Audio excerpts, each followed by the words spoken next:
போராடு. ஒரு அழகான வாசகம். வீரர்களே எப்போதும் போர்களில் வெல்வதே இல்லை.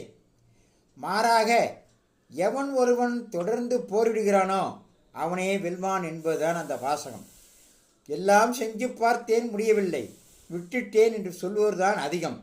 என்ன ஆனாலும் சரி, அதை சாதிக்காமல் விடமாட்டேன் என்று சொல்லி சொல்லி தொடர்ந்து முயன்று வெற்றி பெறுவர்களை விரல் விட்டு எண்ணிவிடலாம். உண்மையில் இந்த இரண்டாவது ரகத்தைச் சேர்ந்தவர்கள்தான் உண்மையான போர் வீரர்கள்.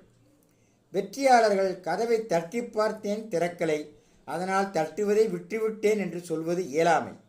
அதுவே அந்த கதவை திறக்க தொடர்ந்து தட்டுவதும் அல்லது மாற்று வழியை கண்டுபிடிப்பதும் தான் புத்திசாலித்தனம். இதுதான் போராட்டம். முயற்சி திருவினையாக்கும் என்பதுதான் இதை சொல்வார்கள். மனிதன் வாழ்வில் தொடர்ந்து முயற்சி செய்தால் வெற்றியடைகிறான். இதையெல்லாம் லைக் செய்யுங்கள். இதனுடைய அடுத்த பகுதி